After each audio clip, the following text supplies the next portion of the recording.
శ్రీమాత్రే నమః. శ్రీ గురుభ్యో నమః.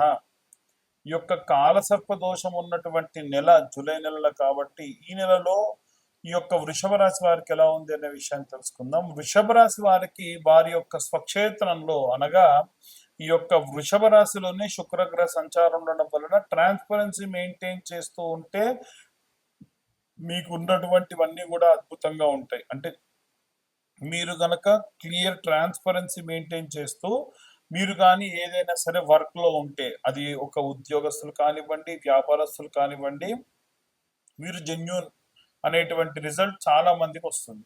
అలాగే ద్వితీయ స్థానంలో గురుగ్రహ సంచారం ఉండడం వలన ఈ రాహుకేతుకు మధ్యలో గురువు ఉన్నటువంటి ప్రదేశము శని నుండి అర్ధాష్టమ శని ప్రభావం ఆ యొక్క మిథున రాశి వారికి ఉంది. దాంతో గురువు కూడా అనుకూలమైనటువంటి ప్రదేశంలో లేడు కాబట్టి ఆస్తికి సంబంధించి ఎసెట్స్ కి సంబంధించి ఇబ్బంది పడాల్సినటువంటి పరిస్థితి ఉంటుంది. కాబట్టి జాగ్రత్త వహించండి. అలాగే తృతీయ స్థానం చూసుకున్నట్టయితే వీరికి బుధగ్రహం యొక్క సంచారం ఉంది. అంటే మిస్కమ్యూనికేషన్ అయ్యే ఛాన్సెస్ ఉంటాయి. మీరు ఇంకొకరితో ఏదైనా ఒకటి చెప్తే ఇంకొకటి అర్థం చేసుకునేటువంటి క్రమంలో ఉంటారు. 4వ స్థానంలో కుజుడు మరియు కేతుగ్రహ సంచారం ఉంది. మీ వంశపారంపర్యంగా తీసుకునేటువంటి నిర్ణయాలు, మీ వంశపారంపర్యంగా మీకు వచ్చేటువంటివి ఏవైనా సరే ఆస్తులు, ఆచారాలు, వీటికి సంబంధించి మీరు ఇబ్బందులు పడేటువంటి అవకాశం ఉంటుంది. అంత శ్రేయస్కరంగా లేదు.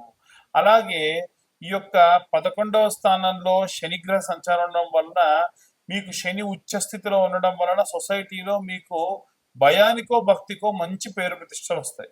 అలాగే 10వ స్థానంలో రాహుగ్రహ సంచారం ఉండడం వల్ల కెరీర్ కి ఇమేజ్ కి సంబంధించి కాస్త ఏదైనా సరే ఇబ్బంది పడవచ్చు, మచ్చ కలగవచ్చు, లేదా ఏదైనా మీరు కాస్త డబ్బిచ్చి ఇంకేదైనా ప్రలోభ పెట్టైనా సరే మీరు పనులు చేయించుకోవాల్సి రావచ్చు తప్ప మీరు అనుకున్న విధంగా వచ్చేదానికి మాత్రం చాలా తక్కువ అవకాశం ఉంటుంది.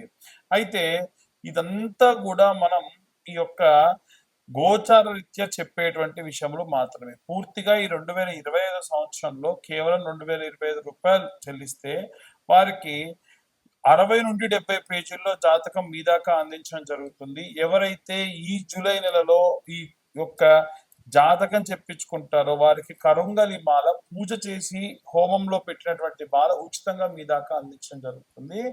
ఈ యొక్క పూజాది క్రతువులకు అన్నిటికీ కూడా ఫ్రీ ఆఫ్ కాస్ట్, ఎటువంటి ఛార్జెస్ లేదు. అది కేవలం మన ఛానల్ సబ్స్క్రైబర్స్ కి మాత్రమే. ఇక అందరూ కూడా ఎలాంటి రెమెడీస్ తీసుకోవాలి, ఎలాంటి మంత్రపఠనం చేయాలనే విషయాన్ని ఇప్పుడు మనం తెలుసుకుందాం. మనకి రాహువు కేతువుకు మధ్యలో మిగిలిన గ్రహాలన్నీ చిక్కుకొని ఉన్నాయి.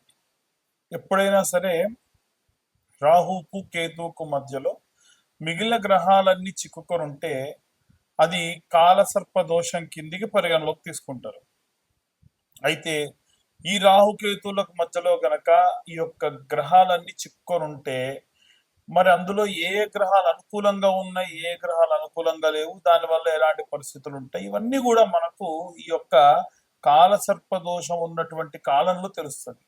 కాలసర్ప దోషం ఉంటే ఏమవుతుందనంటే పనులు సజావుగా సాగవు, ఏవైనా సరే అనుకున్న పనులు అనుకున్నట్టుగా జరగవు, దగ్గర దాకా వచ్చి వెళ్ళిపోవడము, అలాగే ఆరోగ్య సమస్యలు రావడము, ఇలాంటివి వస్తూ ఉంటాయి. అంటే అంత శ్రేయస్కరమైన కాలం కాదు. అయితే ఇప్పుడు ఈ గ్రహాలు ఎక్కడెక్కడ ఉన్నాయి, దాన్ని బట్టి ఎలాంటి పరిస్థితులు ఉంటాయి అనే విషయానికి వస్తే మనకు ఉన్నటువంటి గ్రహాలన్నీ కూడా చూసుకుంటే రాహు తర్వాతకి శని, ఆ తర్వాతకి శుక్రుడు 3వ స్థానంలో రాహువు నుంచి, చతుర్థ స్థానంలో గురువు, అలాగే 5వ స్థానంలో బుధుడు, అలాగే 6వ స్థానంలో కుజుడు మరియు కేతు గ్రహాలు చిక్కుకొని ఉన్నాయి. ఇలా ఉన్న సమయంలో ఎవరన్నా ఇనుముకు సంబంధించి పనులు చేసే వాళ్ళకి అనుకూలంగా ఉంటుంది. శుక్రుడికి సంబంధించి అంటే ఎవరైనా సరే ఒక కాస్మెటిక్స్ కానీ, బ్యూటీకి సంబంధించి కానీ, అలంకారానికి సంబంధించి కానీ, సినిమా వాళ్ళకి అనుకూలంగా ఉంటుంది. అలాగే రాజకీయ నాయకులకు అనుకూలంగా ఉంటుంది. కానీ ఎవరైతే ఉద్యోగస్తులు ఉన్నారో ఉద్యోగస్తులు ఎవ్వరికి కూడా బాగాలేదు, రెసిషన్ తో కూడినటువంటి కాలం అని చెప్పొచ్చు. బిజినెస్ పరంగా కూడా వ్యాపారస్తులు కూడా చాలా నష్టపోయేటువంటి కాలము. అలాగే కుజుడు మరియు కేతువు ఎప్పుడైతే కలిసి ఉందో ఆ సమయం కూడా అంత శ్రేయస్కరం కాదు. కాబట్టి ఏం చేయాలి అని అంటే అందరం ఈ రాశి వారు ఆ రాశి వారని కాదు, ఇంట్లో ఉన్న చిన్న పిల్లలు పెద్ద పిల్లలు అని కాదండి, అందరూ కూడా చేయవలసినటువంటి పని ఏమిటి అని అంటే సుబ్రహ్మణ్యేశ్వర స్వామి ఆరాధన చేయడం మంచిది. సుబ్రహ్మణ్య ఆరాధన విశేష శక్తినిస్తుంది. కాస్త డబ్బున్న వాళ్ళు ఏం చేయండి అంటే ఏ స్కందగిరి టెంపుల్కు అక్కడ అభిషేకం చేయించడము, పళని కానీ కుక్కి కానీ, అలాగే ఈ యొక్క సుబ్రహ్మణ్యేశ్వర స్వామి క్షేత్రాలు ఎక్కడెక్కడ ఉంటే అక్కడక్కడికి వెళ్ళి దర్శించుకొని రావడం మంచిది.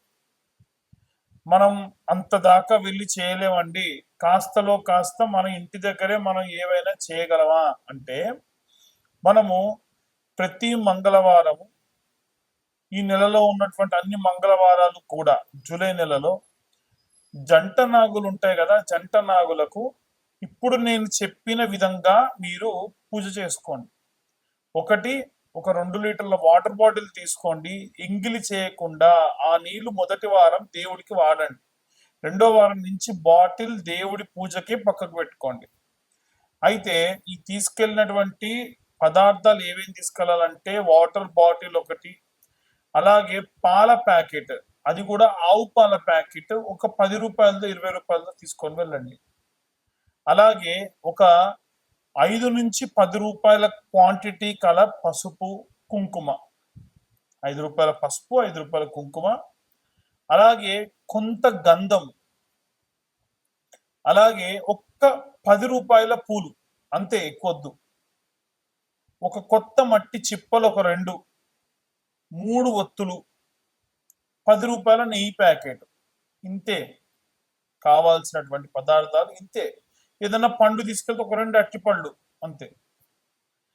మొట్టమొదలు జంట నాగుల దగ్గరికి వెళ్ళి మనసులో ఈ పూజ చేసినంతసేపు కూడా ఓం నమో స్కందాయ నమః అన్న మంత్రం చెబుతూ ఆ నీళ్లను పోసి శుభ్రంగా తుడిచేసి ఆ శిలను సగం వరకు వాడుకొని, నీళ్లు మొత్తంగా పోయకూడదు, పాల ప్యాకెట్తోని పాలు పోయండి, ఆవు పాలు, తర్వాతకి మళ్ళీ నీళ్లు పోయండి, తర్వాతకి ఇంత చిన్న ఆకు కానీ పేపర్ ప్లేట్ కానీ తీసుకుని దాంట్లో పసుపు మరియు గంధము, పసుపు తక్కువ గంధం ఎక్కువ కలుపుకొని ఆ శిల మొత్తానికి కూడా చందన లేపనం రాయండి. మనకు సుబ్రహ్మణ్య బాలము అని, సుబ్రహ్మణ్య గద్యము అని, సుబ్రహ్మణ్య కరావలంబ స్తోత్రము అని ఇలాంటివి ఉంటాయి. ఎవరన్నా చదవలేని వాళ్ళు ఈ కరావలంబ స్తోత్రం ఫోన్లో పెట్టేసుకొని మీ పక్కన పెట్టేసుకొని కేవలం ప్రతి పద్యానికి ఆఖరిలో శ్రీ సుబ్రహ్మణ్య కరావలంబం వల్లీసనాద మమదేహి కరావలంబం అన్న మంత్రం వస్తూ ఉంటుంది. ఆ ఆఖరి మంత్రాన్ని చెప్పినా చాలు, ఆ పద్యం అంతా వస్తుంది. కాన్సన్ట్రేషన్ అంతా పద్యం మీద పెడుతూ మనం ఆ శిలను రాస్తూ వల్లీసనాద మమదేహి కరావలంబం అని వస్తుంది. అలా వచ్చినప్పుడు ఓం నమో స్కందాయ నమః మనసులో అనుకుంటూ శిలకు రాయండి. ఆ గంధం పసుపు కొద్దిగా, గంధం ఎక్కువగా రాయండి. ఆ తర్వాతకి జంట నాగులు ఇలా ఉంటాయి కదా, ఇలా ఇలా ఉంటాయి. మనకి ఉన్నటువంటి జంట నాగులలో ఒక సర్పానికి కింది నుంచి, పడగ కింది నుంచి ఒక బొట్టు కుంకుమ తీసుకోవాలి, బొట్టు పెట్టాలి, మళ్ళీ కుంకుమ తీసుకోవాలి, బొట్టు పెట్టాలి, మళ్ళీ కుంకుమ తీసుకోవాలి, బొట్టు పెట్టాలి. అలా 11 బొట్లు ఒక సర్పానికి పెట్టండి. ఇంకొక సర్పానికి కింది నుంచి పైకి 10 బొట్లు కుంకుమ తీసుకొని బొట్టు పెట్టాలి. అలా స్వామివారి శరీరం పైన లేపనం చేసిన గంధాన్ని తీసుకొని చేతికి పెట్టుకొని, మీ పిల్లలు కూడా వచ్చారు మీతో పాటు, మీ ఆయన వచ్చారు, మీ ఆయనకు పెట్టండి, మీరు పెట్టుకోండి, మీరు ఇక్కడ రాసుకోండి, మీ పుస్తక తాడుకు పెట్టుకోండి, ఇంకొంచెం తీసుకెళ్తాను ఇంటికి తీసుకెళ్ళండి, ఇంట్లో ఉన్నటువంటి పసుపులోనో గంధంలోనో కలుపుకోండి, నిత్యం వాడుకోండి, చాలా మంచిది. ఇప్పుడు మీరు రాసిన తర్వాత ప్లేట్లో ఇంకొంచెం మిగిలింది ఇంటికి తీసుకెళ్ళండి, రోజు మీరు వాడుకోండి. అయితే పొడిగా ఉన్నటువంటి పదార్థం ఏది కూడా తిరిగి ఇంటికి తీసుకెళ్ళకూడదు. స్వామివారిపై రాసినటువంటి ఆ గంధ లేపనాన్ని మాత్రమే మీరు ఇంటికి తీసుకెళ్ళాలి. ఇదంతా అయిన తర్వాత చాలా మంది మొదలే దీపం వెలిగించమంటారు, అలా చేయకండి. అయిన తర్వాతకి దీపం వెలిగించాలి. 2 మట్టి ప్రమిదలు, ప్రతిసారి కొత్త మట్టి ప్రమిదలు, 2 మట్టి ప్రమిదలు, దాంట్లో ఒక 3 ఒత్తులు, 3 ఒత్తులు కలిపి ఒక ఒత్తి కింద చేంజ్ చేసి ఆవు నెయ్యి వేసి దీపం వెలిగించండి. ఆ తర్వాతకి 21 ప్రదక్షిణాలు చేయండి. ఇప్పుడు మొదటి వారం నుండి ప్రారంభించి 21 ప్రదక్షిణాలు ప్రతి వారం చేశారనుకోండి, 5 వారాలు ఉంటాయి. 5 వారాలు చేయాలి ఖచ్చితంగా. 5వ వారానికి వచ్చేసరికి మీరు ఎన్ని ప్రదక్షిణాలు చేసినట్టు అవుద్ది? 105 ఇంటూ 5 అంటే 21 ఇంటూ 5 అంటే 105 ప్రదక్షిణాలు చేసినట్టు అవుద్ది. ఆఖరి వారం 3 ప్రదక్షిణాలు ఎక్కువ చేయండి, 3 సార్లు బొట్టు ఎక్కువ పెట్టండి. దీని వలన మీరు పూర్తిగా 108 సార్లు ఈ యొక్క సుబ్రహ్మణ్యేశ్వర స్వామికి అంటే జంట నాగులకు ప్రదక్షిణ చేసిన దానితో సమానం. కాబట్టి విశేషంగా ఏదైనా సరే ఈ కాలసర్ప దోషానికి సంబంధించి నెల మొత్తానికి కూడా కాలసర్ప దోషం ఉంది కాబట్టి ఈ రకమైనటువంటి ఇబ్బందులు కలిగే అవకాశం ఉంటుంది. చాలా చాలా జాగ్రత్తగా ఈ యొక్క ప్రదక్షిణాలు చేసుకోండి. ఇలా చేయడం వల్ల విశేషంగా మీరు సత్ఫలితాలు పొందవచ్చు. ఇదంతా కూడా మేము గోచార రీత్యా చెప్పేటువంటి విషయంలో మాత్రమే. చాలా మందికి చాలా రకాల అనుమానాలు ఉంటాయి. అయితే మన ఛానల్ చూసే వాళ్ళు నేను బాగా వెరిఫై చేసిన తర్వాత తెలుసుకుంది ఏంటంటే, మారుమూల గ్రామాల వాళ్ళు, ఉదాహరణకు చెప్పాలనంటే ఒరిస్సా బార్డర్ వరకు, విజయనగరము, శ్రీకాకుళము, కర్నూలు, అలాగే కడప జిల్లాల్లో ఉన్నటువంటి వాళ్ళు, నల్లగొండ జిల్లాలో ఉన్నటువంటి వాళ్ళు, కృష్ణా జిల్లాలో ఉన్నటువంటి వాళ్ళు, తెలంగాణలో కూడా నిజామాబాద్, బైన్సా దాకా కూడా చాలా మంది ఈ యొక్క వీడియోలు చూస్తూ ఉన్నారు. అందరూ ఏంటంటే జాతకం చెప్పించుకోవాలన్నటువంటిది ఇది ఉంటుంది, కానీ డబ్బులు వెచ్చించడానికి ఇబ్బందులు పడుతూ ఉన్నారు. వారి కోసం ప్రత్యేకంగా ఈ నెలలో ఇవంతా కూడా గోచార రీత్యా చెప్తున్నాం. పూర్తిగా జాతకం తెలుసుకోవాలంటే మీ పేరు, మీ date of birth, time, place కింద ఉన్న నెంబర్కి ఒక్కసారి మీరు వాట్సాప్ చేయండి. ఈ జాతకం అంతా కూడా 65 నుండి 70 పేజీల్లో మీకు అందించడం జరుగుతుంది. 2025వ సంవత్సరంలో కేవలం 2025 రూపాయలు మాత్రమే ఛార్జ్ చేయడం జరుగుతుంది జాతకం అంతా కూడా మీకు అందియడానికి. అయితే ఈ నెలలో ఎవరైతే జాతకం చెప్పించుకుంటారో వారికి పూర్తి ఉచితంగా ఈ కరుంగలి మాల ఇవ్వడం జరుగుతుంది. ఈ కరుంగలి మాల విశిష్టత ఏమిటంటే, పాతాళ శంభు మురుగన్ దేవాలయం అంటే సుబ్రహ్మణ్యేశ్వర స్వామి మెడలో వేసినటువంటి కరుంగలి మాలలు మా దాకా వస్తాయి. మళ్ళీ మేము కూడా హోమంలో పెట్టిన తర్వాతకే మీకు ఇవి ఇస్తూ ఉంటాం. కాబట్టి ఆసక్తి కలవారు కింద ఉన్న నెంబర్ కాంటాక్ట్ చేయండి. జాతకం చెప్పించుకుంటాం కానీ మాకు కరుంగలి మాల వద్దన్నా 2025 రూపాయలు. ఎందుకంటే కరుంగలి మాల నేను నా ఇంట్రెస్ట్ కొద్దీ మీ దాకా ఉచితంగా ఇచ్చేటువంటి ప్రయత్నం చేస్తూ ఉన్నాను. ఆసక్తి కలవారు కింద ఉన్న నెంబర్ కాంటాక్ట్ చేయండి.